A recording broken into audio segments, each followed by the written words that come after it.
everybody out there in Cryptid land. Me and my buddy Dirty, even with technical difficulties, are bringing you a great show tonight. We're going to be talking to Ed Brown. We're going to be talking a little bit of cryptids, a little bit of Bigfoot. We're going to be talking about some not aliens tonight, just UFOs. I'm sorry. Some orbs, portals, Thunderbirds, a whole slew of stuff. So join us tonight on the Cryptid Quest Podcast. Hey, everybody out there in Cryptid land. We're having a little bit of technical difficulties tonight, but we're going to get through it. I'm going to look a little choppy, but the main thing is my guest is going to look amazing, Mr. Ed Brown. Hey, Ed. What's going on, man? What's going on, Patrick? What's going on, man? Well, how you doing? I appreciate you having me. Good. I appreciate you having me, man, too. Yeah. I appreciate you coming on, even with all the freaking headaches we're having right now. But, you know. Hey, it's all right. Hey, my side looks good. That's all I care about. My side looks good. Yeah, you look great. You're perfect. All right. Oh, stop. All right, good. Yeah. So, Ed, you're an investigator, and what else? Tell us what you got going on, man. I'm a little flustered right now, but we're going to get through this. Who is Ed Brown? That's been kind of a looming question now for quite a while, about 10 years now, or give or take. I don't know. People started asking that question. Who is Ed Brown? Listen, man, I've investigated all over the country. I've been to, 20 states probably investigating. I speak at conferences. I MC conferences. I wrote a book. I working on another one. I work in paranormal. I do anything that's a mystery. Conspiracy theories, ufology, paranormal, Bigfoot, any kind of cryptid. I don't care. I love it all, and I'm interested in all of it, and I do it all. I have a degree in criminal investigations.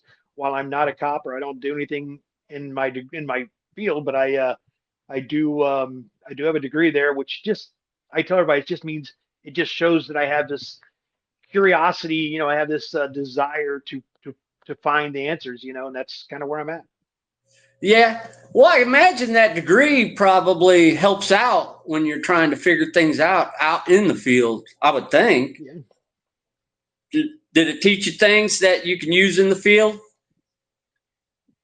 Oh, yeah. The first and foremost, the thing that it taught me the most is to be critical of your evidence. See what you're looking at, because just because you see something, it doesn't mean it is what you're there looking for. You know what I mean? So you got to be careful with that. You got to take a look at your own evidence, be critical of your own evidence first before someone else has a chance to.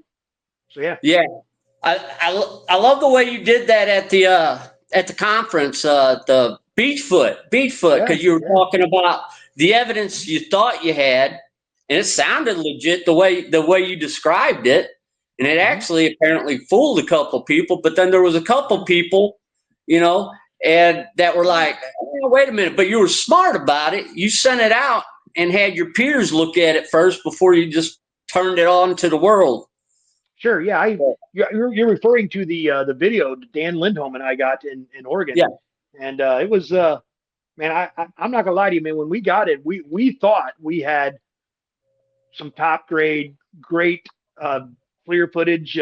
We thought we had it, and it was the odd thing was, and I always still find this a little funny is I sent it to like 5 or 6 people, and almost everybody had a difference of opinions on it. So it was like everyone interpreted different. I mean, I sent it to Jeff Meldrum, and he just sent me a message back saying, "What am I looking at?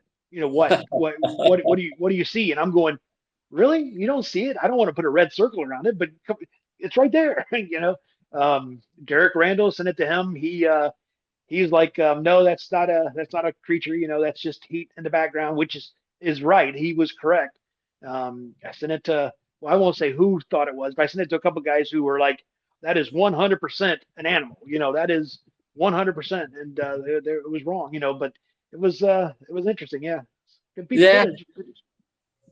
Well, when you brought that up at the convention when you were speaking, I wanted to talk out, but it wasn't really my encounter or my situation that this happened in. But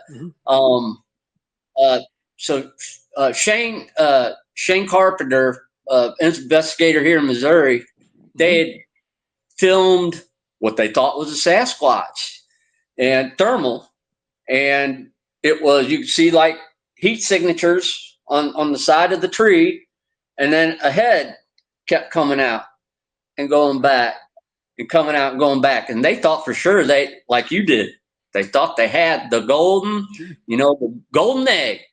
So, and they sent it out to some people, and some people was like, wow, yeah, you guys got it. And then one guy noticed something, I forget what it is off the top of my head, but noticed something in the video that it was a bear. It was actually a bear that was standing up and holding on to a tree and looking out instead of a Bigfoot. That's even scarier. Yeah, that's even scarier, right? It is. Speaking of bear, I was up in the Sierras with Adam Davis was there, Dan Lindholm was there, Russell Acord was there. We were all up there, camping out, and I was in the tent and I was asleep. And I guess I was kind of on my right side and rolled up against the edge of the tent, and a bear came through the tent and took its nose and pushed me over, and I went rolling like 3 times. That was funny. Yeah.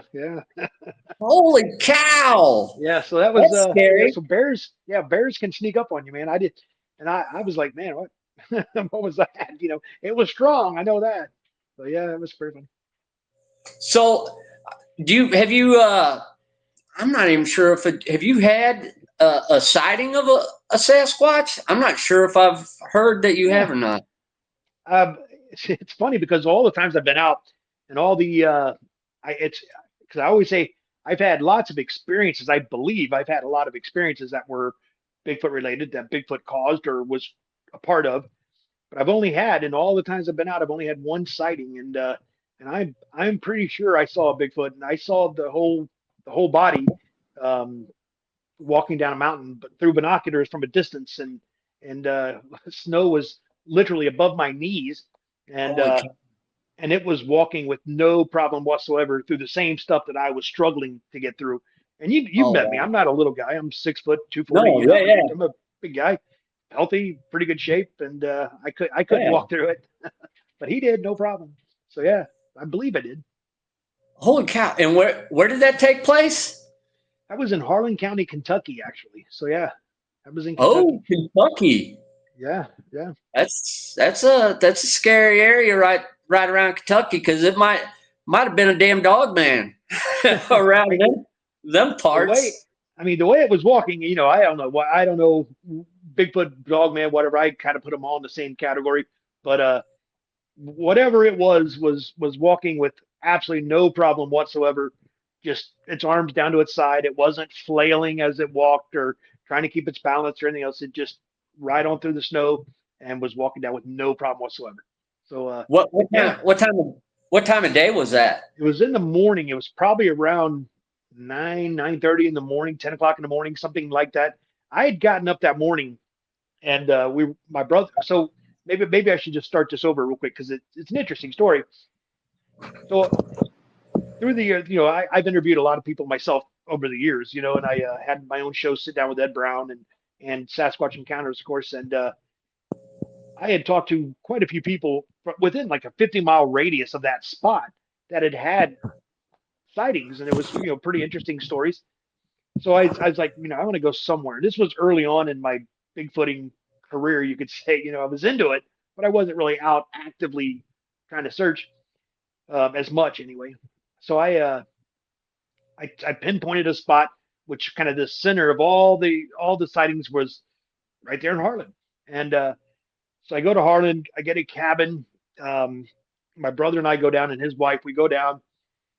The next morning, it snowed so bad. It was like we knew it was going to snow. We had no idea we were going to get what we got. It was like blizzard. It was crazy. A lot of snow.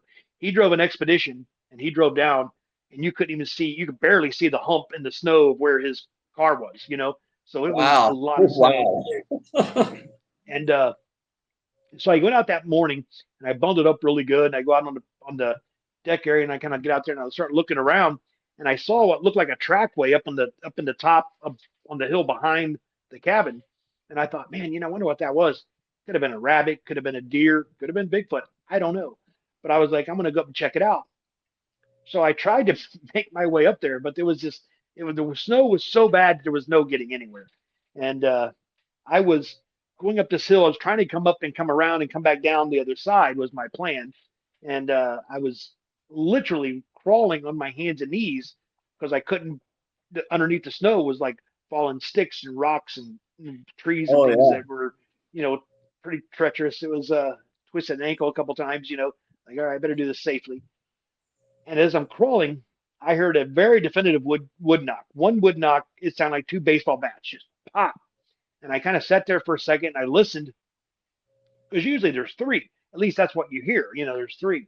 For the record, there is no rhyme or reason to what there is. There could be one, there could be eight. Who knows?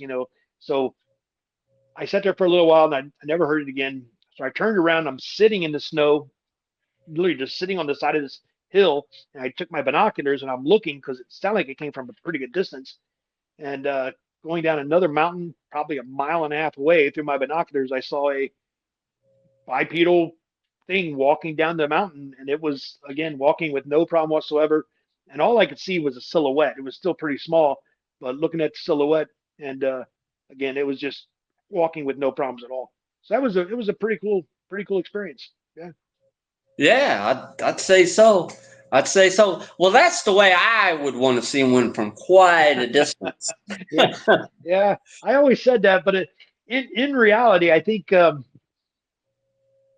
so I don't personally think they're aggressive unless you're threatening them. You know what I mean? I think if that were the Yeah. case, I think Patty would have turned on Bob and Roger. You know what I mean? I mean that I think it would have been a totally different video. And Yeah. I don't find them aggressive, so I wouldn't mind stumbling across one. Yes, it's going to scare the heck out of me. I'm not gonna Yeah. lie. It'll be intimidating, but I would like to have that closer experience, kind of get some detail, kind of see where I'm wrong and where I'm right. You know what I mean? And see, Yeah. are my theories correct or not? you know? Yeah. Yeah. Well, I agree with you there. I don't think they're out there trying to get us because Mhm. if they were, they wouldn't be bluff charging because you hear a lot about bluff charges. Yeah. I've had You that know, happen twice, actually. Yeah. I think I talked about you that had. in Oregon. Yeah. Yeah. I've had two. And, Oh, man, those are scary. Those will, man, you better take some extra clothes with you if that's ever going to happen because you're going to need them. It's scary. yeah. I don't know that I've been bluff charged, but I think I've been escorted out at a running pace. Yeah. Yeah. Yeah. And, So, it is intimidating and, both. So the first time I had a bluff charge, I was at Jonathan and Sarah Brown's property up in Washington, and from our left, and I was standing in the middle, and Jonathan was to my right, and Sarah was to my left, and from our left, I mean, it sounded like, honest to God, when we got the flashlights turned around, I fully expected to see a moose running through the woods, is what I thought. That's how loud. I mean, it was literally that loud, and we turned around, and there was nothing there, and then. It happened again in Oregon. And at that time, I was by myself in the woods, but Dan Lindholm and this other guy were, I don't remember the guy's name. He was some documentary guy who wanted to just follow us around.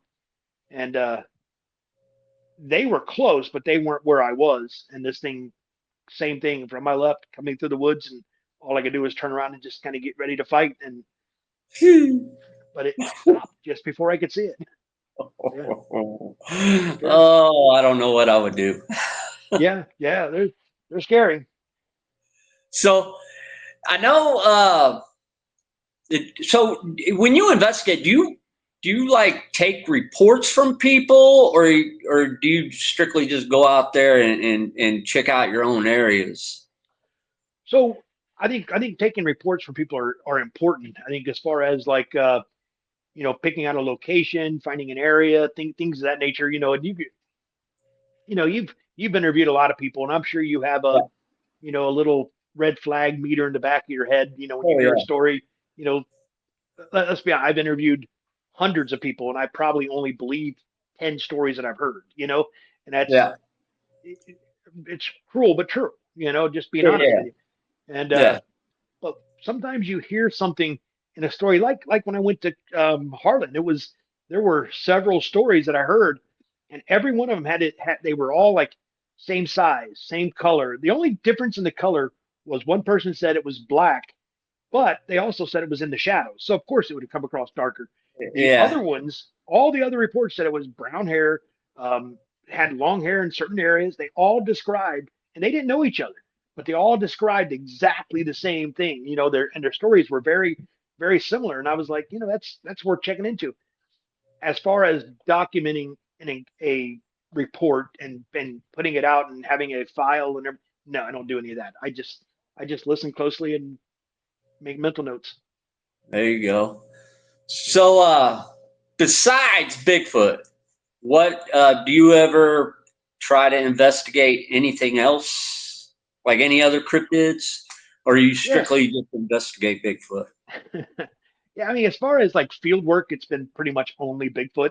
Hmm. Um, but that being said, like never seen, or as far as I know, I've never had an encounter with a dog man. I'm still, I'm still a little bit on the fence. I mean, I know I've heard some credible stories, and that's enough to at least keep my mind open. But I've never seen anything personally to make me think that those were Real. real. I mean, and they probably are. I just haven't seen anything to verify it. You know what I mean? So Yeah. Bigfoot's the only cryptid I've ever actually been out in the field looking for. Yeah. So now that we're talking about Dogman a little bit, Sure. that always leads me into the types of Bigfoot, because I know people say there's certain types, they look a little different in certain areas, different sizes, they act a little different. Mhm. And I wonder sometimes if Dogman might be a type of Bigfoot that just looks a little different. Sure. Do you put any weight into the different types, or do you have any input on them?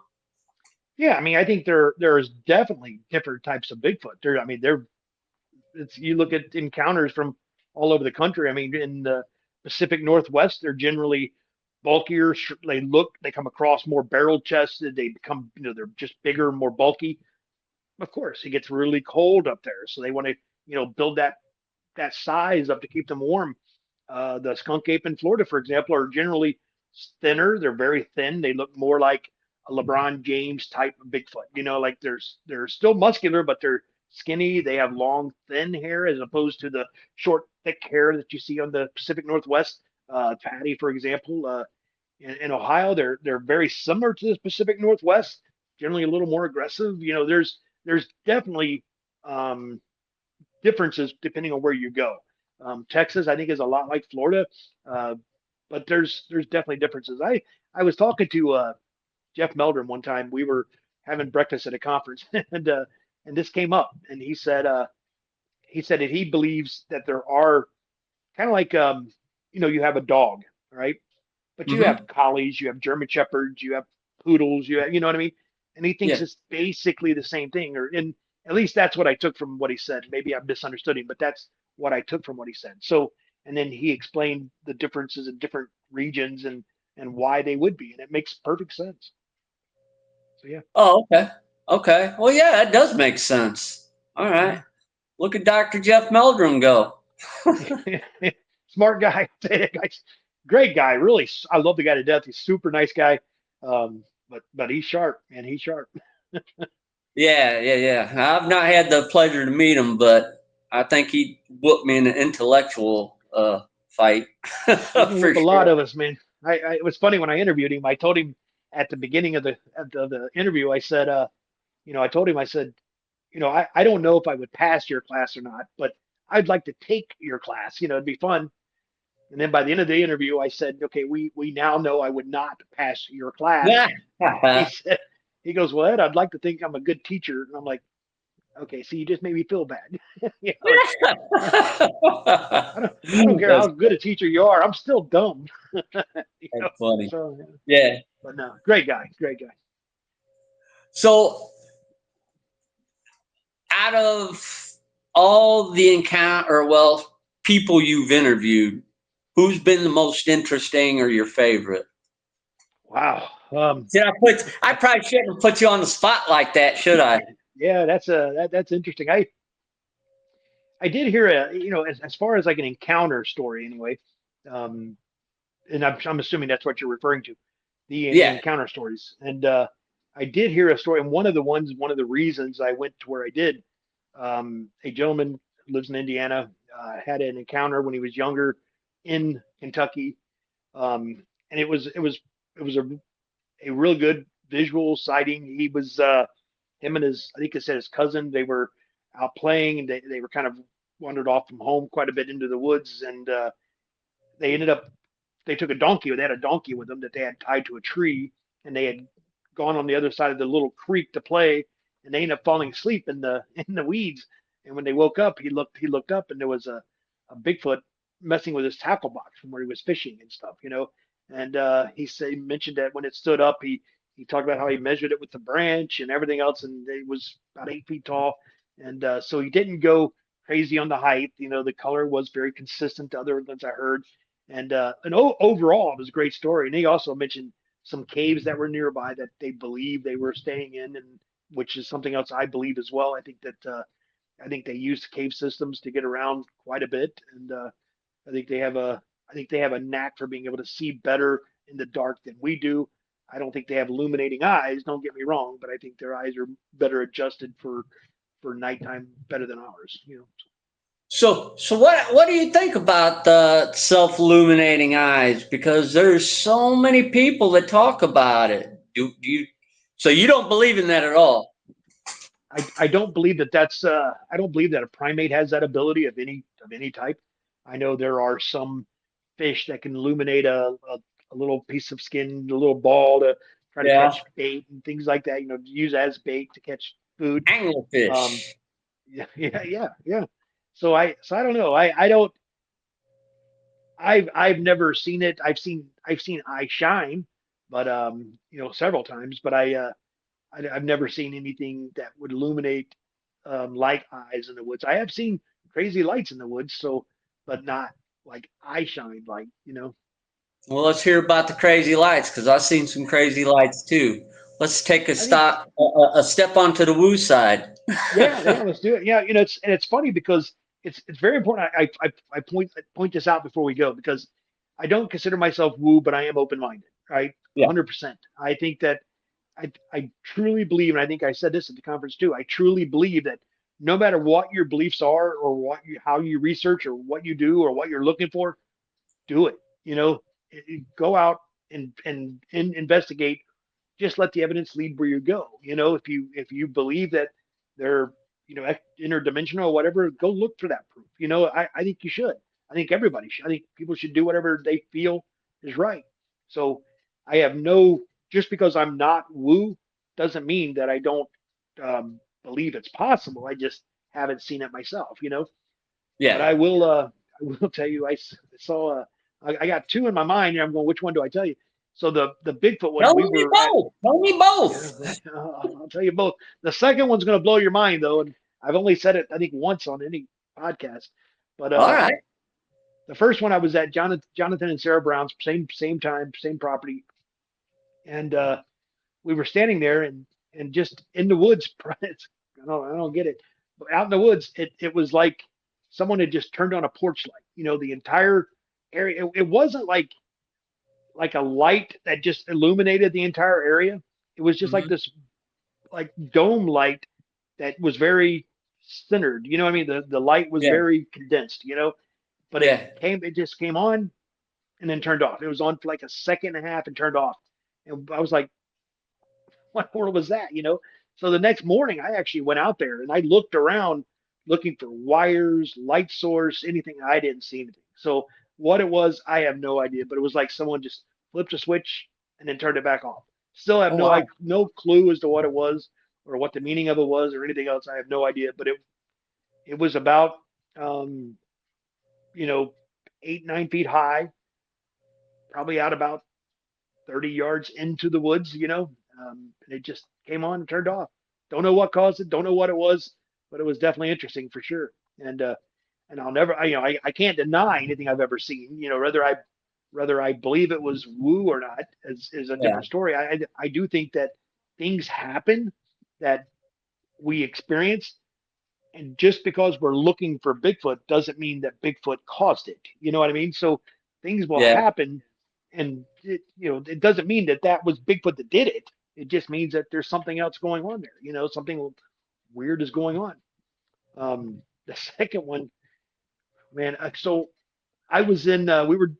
We've been investigating this property in Florida now for, gosh, years now. We go there. In fact, we're going back in September, and it's a very wild place. It's very similar to Skinwalker Ranch, where the encounters, the things that are happening are very similar.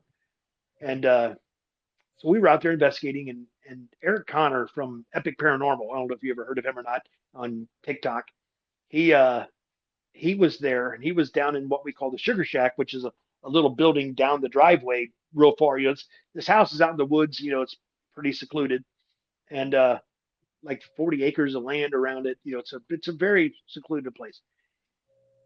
So he was down in the Sugar Shack, which is where sometimes we go down there and sleep, because that's where the most active location is. And we were all standing up in front of the house, and we were going to go start doing something. And I said, well, let me go in and get this piece of equipment. So I went in the house. I went down to our equipment table. I picked up what I needed and started walking back. And the homeowner, she said, Ed, will you look at this? What is this? So she hands me the iPad. Now she's sitting down. I'm standing up next to her, and I'm looking at the iPad, and I see, like, so there's a camera. It's like a driveway camera that goes just outside the Sugar Shack, facing away from the Sugar Shack, right? And Mm-hmm. I look at the iPad, and I see these little floaters floating around, and I'm like, okay, that's dust, maybe insects, and she's diehard. She's thinking every one of those are orbs and everything else, and I love her to death, Yeah. and she might be right. I don't know, but in my mind, I want to give her an honest answer, but I also don't want to come across as like I don't believe her. I just don't think Yeah. that's the case there.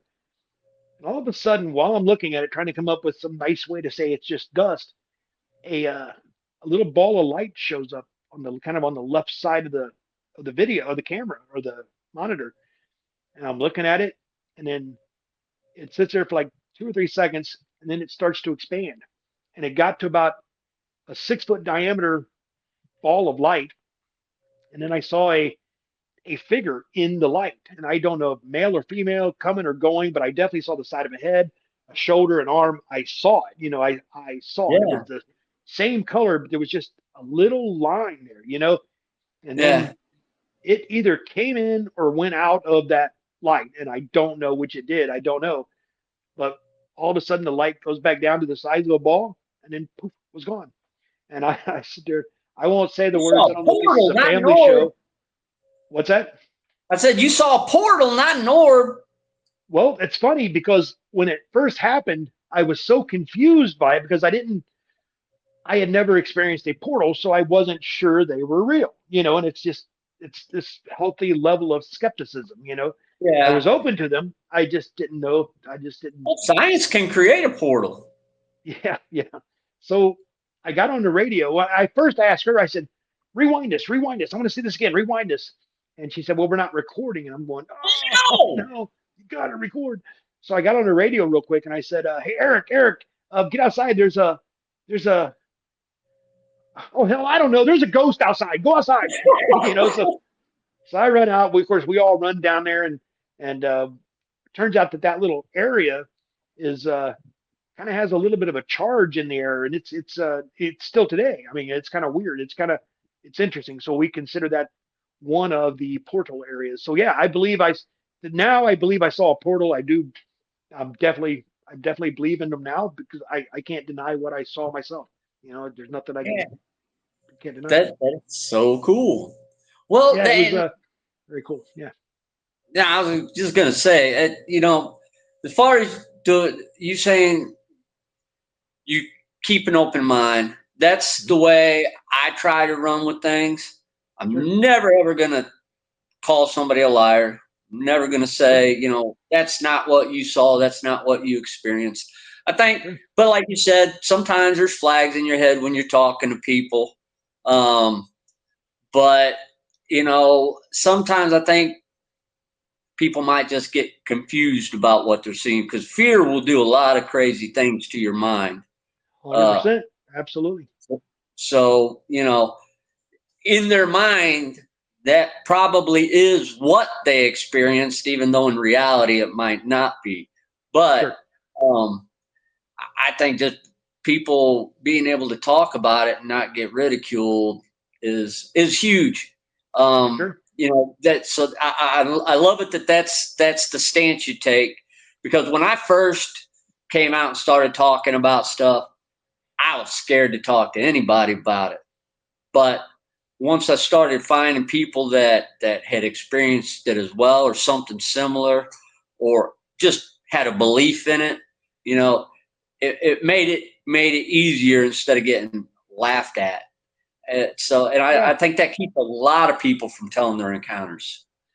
Yeah. I won't give a name, but I will tell you when I first had an odd experience, I'll just say, something odd happened. And I don't even really, to be honest, I don't even remember which experience it was. I've had several of them now.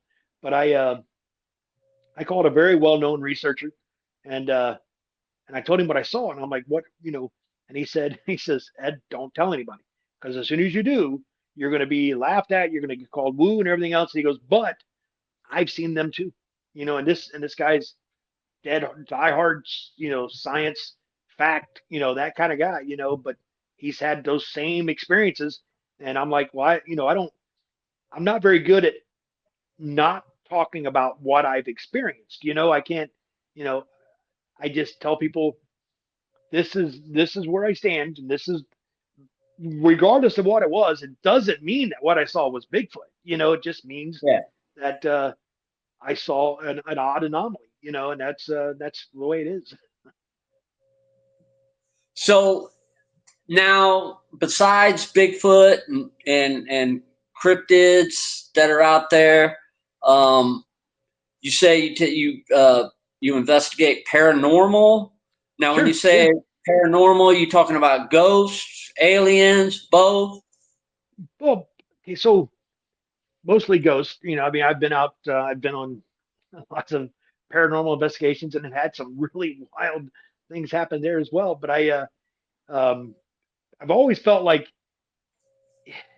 ufology or aliens or anything like that is always kind of researched a little differently because they're Yeah, not. You can't. I mean, I guess you could go to a spot and sit and wait, but you might sit for decades, before yeah, something flies by there.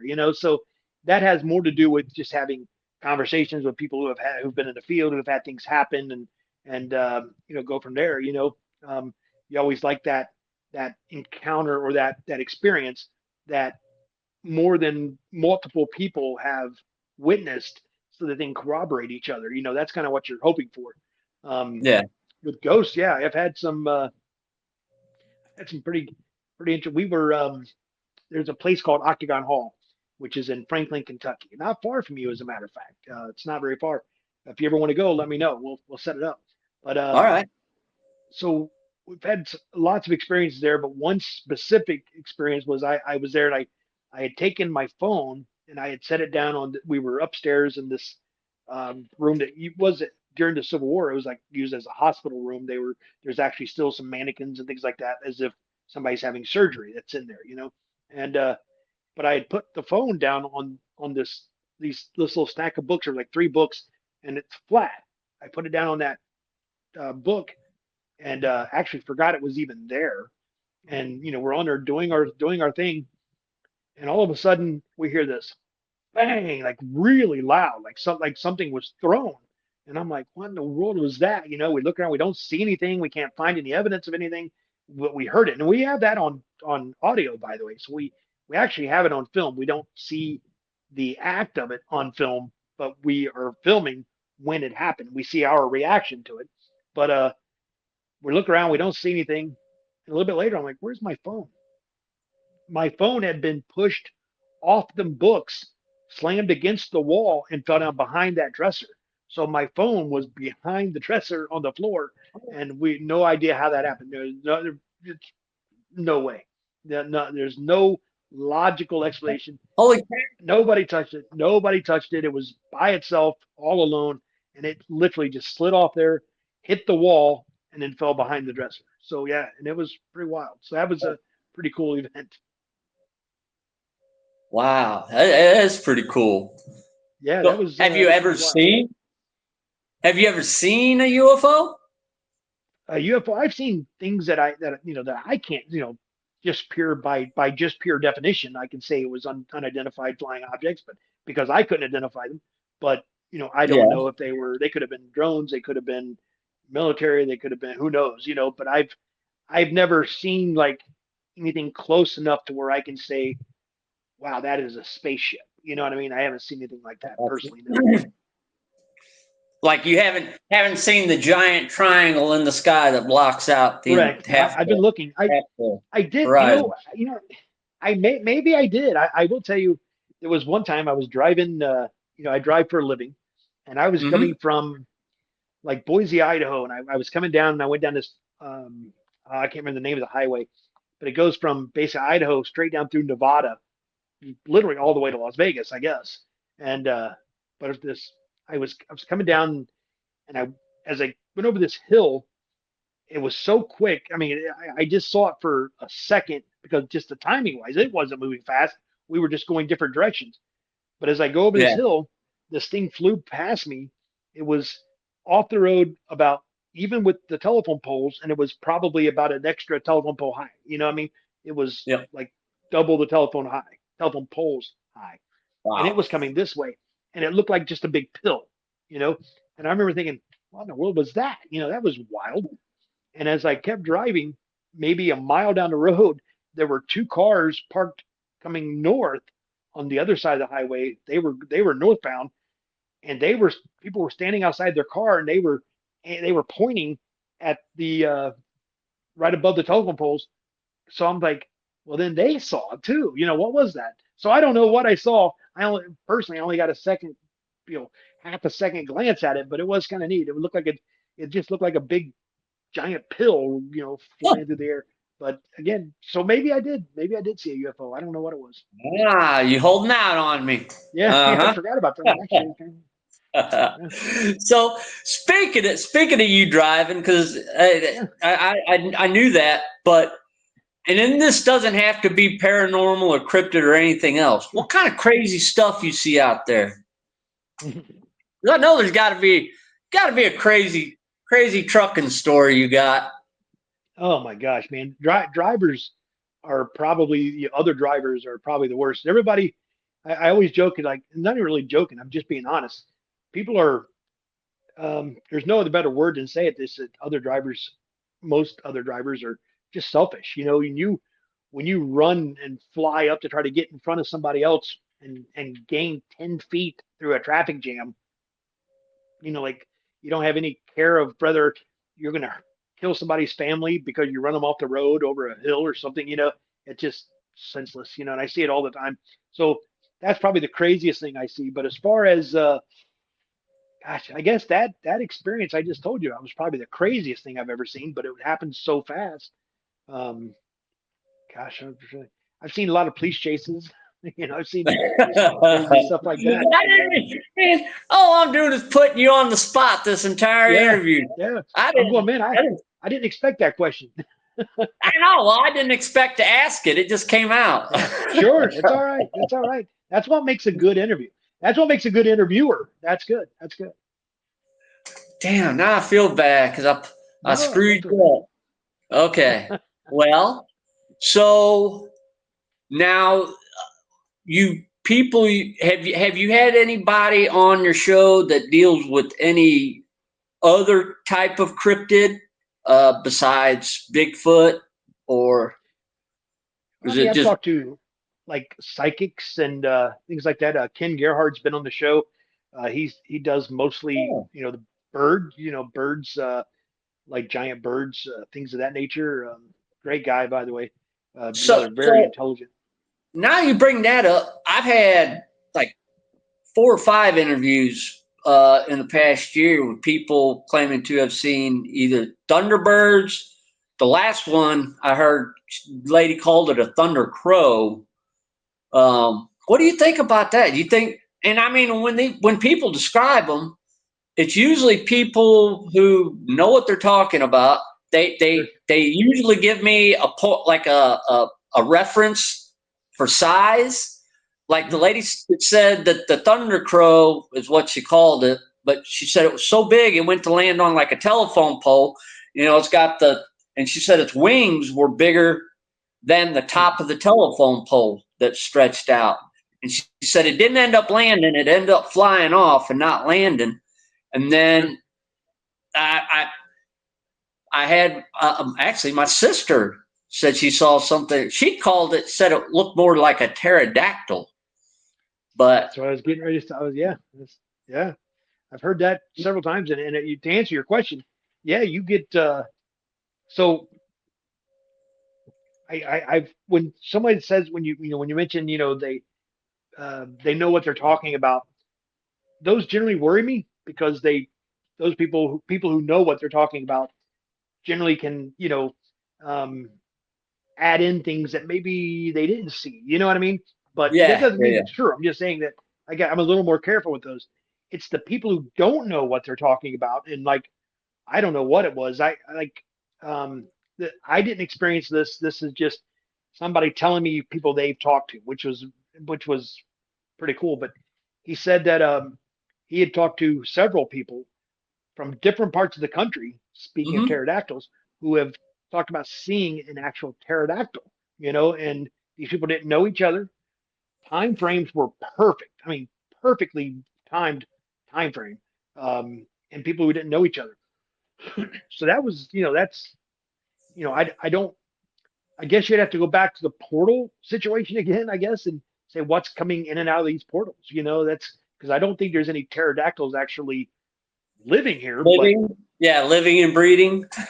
Yeah, there'd be a lot more sightings of a pterodactyl if they were here, but is Yeah, it possible that something came through a portal and yeah, that's very possible.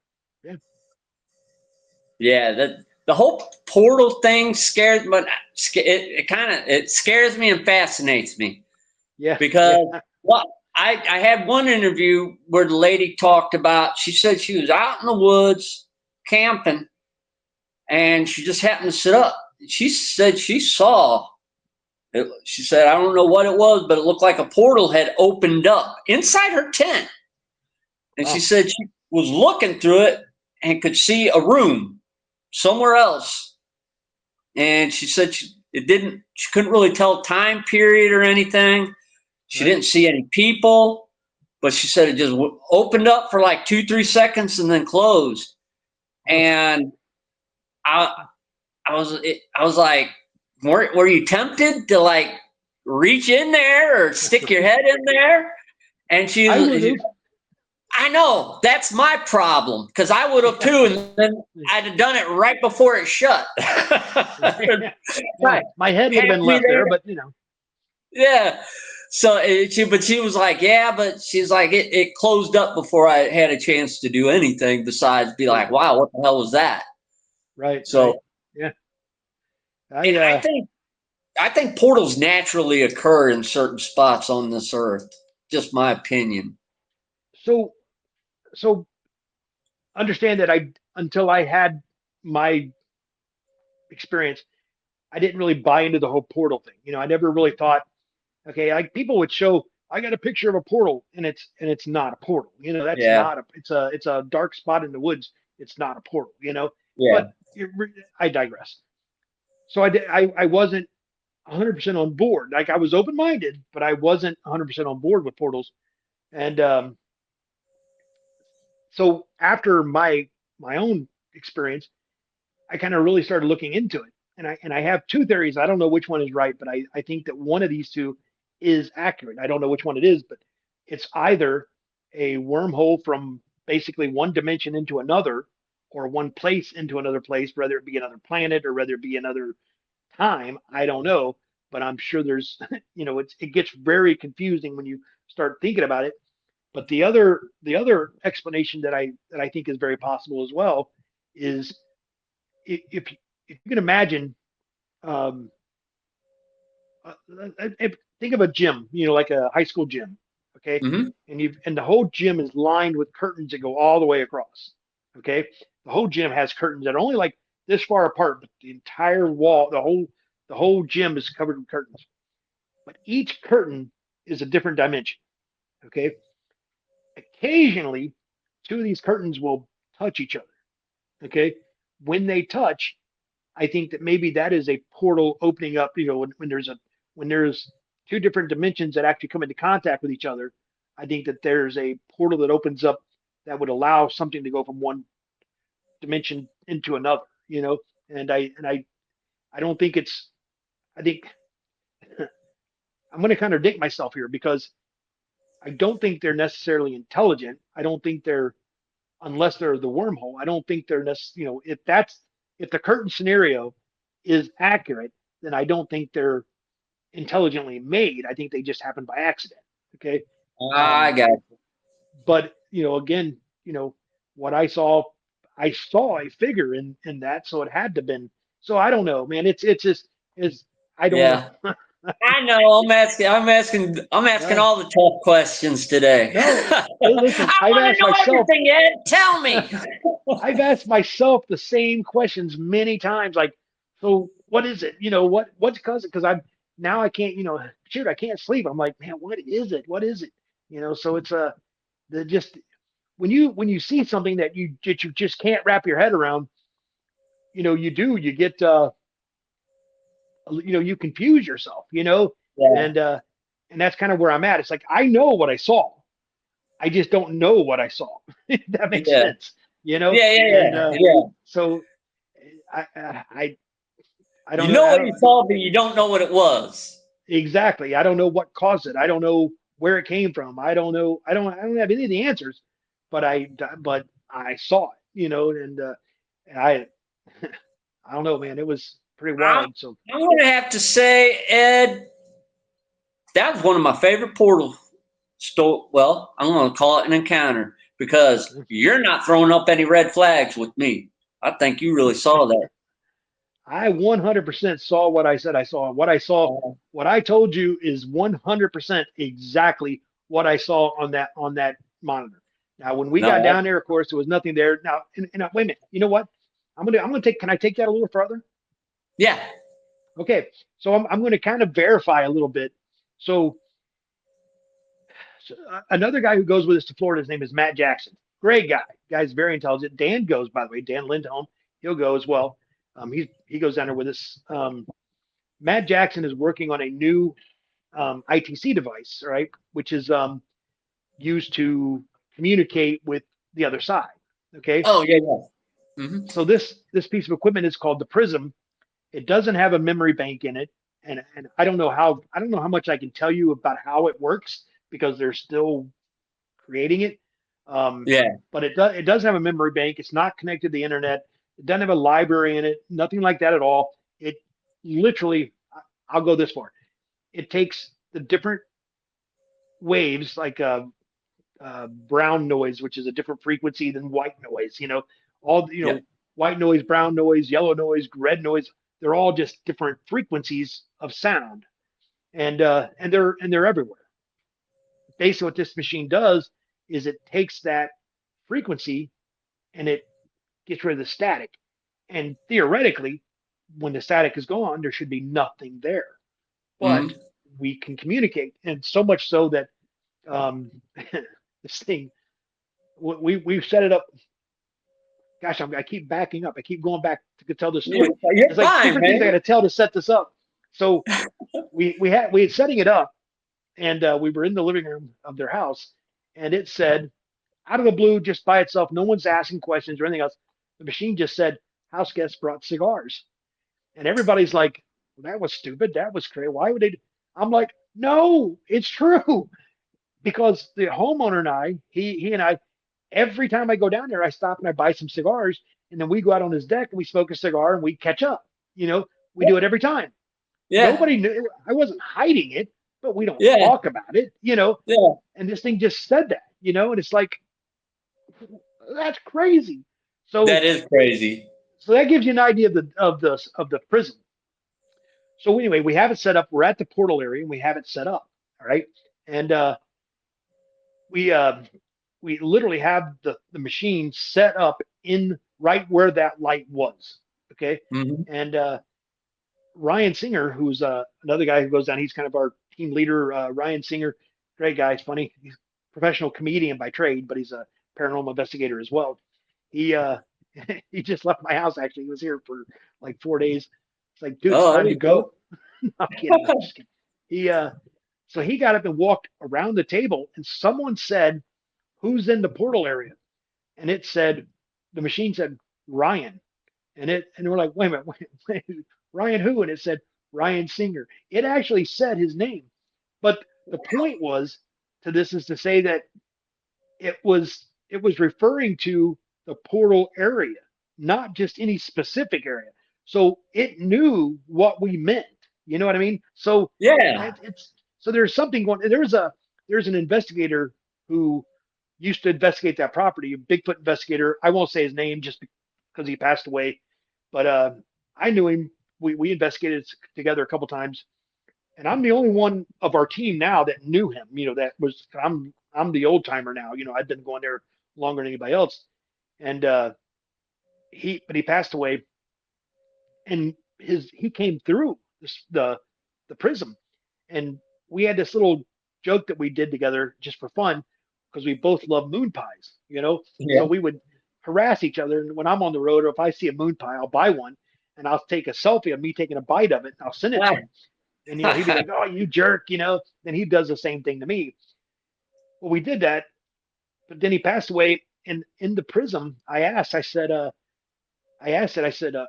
so we're talking, and I said, just so I know it's really you, I said, what's that little thing that we used to do, you know? And he said, and it said snacks. So it didn't say moon pie, but it did say snacks, which was Yeah. pretty cool. And Yeah. so we're talking to it, and another voice, totally different, and you can tell the difference, you know. Another voice said, "That's your friend, David." You know, it's like talking to it, you know, like Oh, one no spirit was shit. talking to another. And it was, I mean, this thing is Wow. absolutely crazy. So yeah, so gosh, I went off on a little tangent there, but it was a lot of fun. Anyway, so No, sorry. that's I'll awesome. I'll let you have it back now. I'll let you have your show back now. No, that was awesome. That was awesome. Yeah, it's cool stuff. Well, Yeah, I get going sometimes, but yeah, no, that's all right, dude. I love it. I love it. I love talking to you, Ed. Hell, yeah. you was my favorite person out there at the. Don't tell Well, Todd I said that. yeah, I appreciate that, man. Yeah. You guys, you did a good job on his little patio there. That looks good, man. That Yeah, looks it really turned good. out good. Turned out Yeah, good. yeah, really does. Yeah, Yeah, invite me I, down to your house. I might build you one. yeah, yeah. I don't. We've got one, but you're definitely welcome anytime you want to come down. Let me know. We're not far. I'm not All far right. from you. I'm over by Uh, Clarksville. from Clarksville, where? Tennessee. I'm over by I'm not Tennessee. far from Land Between the Lakes. I'm not far from there. I'm probably about, I think, 6, 7 hours. You're in Missouri? Where are you at in Missouri? Yeah, yeah, Yeah. Well, I know Todd was from Todd's house. We're probably 5 hours from Todd, probably, if something like that. yeah. Yeah, I'm an hour and a half from Todd. yeah. So yeah, you're not far. Yeah. Yeah. So But yeah, hey, I'm going to man. work tomorrow. Oh, Yeah, have but we'll fun with set something that. up though. We'll definitely set something up. Yeah. All right, cool. So I think we're going to go ahead and wrap it up. Is there anything else you want to promote or share before we No, get just off here? yeah. If anybody wants to follow me on TikTok, it's at Ed Brown 212. Feel free to go to TikTok and follow me on there. I'm going to be putting. I got a lot of stuff on there now, but I'm going to be putting a lot more stuff on. Some stuff from some of the paranormal experiences and things like that, or expeditions and things like that. But um, just got a lot of fun stuff, but it's going to keep going. Just haven't done anything in a little while, but it's all right. We're going to be added to it. But yeah, Very I cool. appreciate you having me on though. Patrick, I definitely enjoyed it, and I enjoyed meeting you at Beachfoot. I had a great time. I'm actually wearing my Beachfoot 24 shirt that I had. I Oh, love this shirt, and there you but go. Oh, yeah, I man, had a it's good time. lucky. Yeah, I had a good time. Yeah. It was great hanging out with you and getting to meet you Heck there. Yeah, yeah. absolutely. Well, unfortunately, we're friends now. Not the last you're going to see me. All right. Well, thanks a lot for coming on, Ed. And everybody out there in Cryptid land, keep it creepy. Yeah, out in the woods where the shadows creep, I'm trying to find the legend that the people keep. Bigfoot's the name, got a story to tell. Footprints in the mud, can't you hear the bell? Whispers in the night, can you feel that chill? Bigfoot on the run, he's a legend, keep it real. Bigfoot, yeah, he's the talk of the town. Creeping through the trees, never wearing a frown. Legend of the forest, he's got a big stride. As the trap beats thump, you know he's got pride.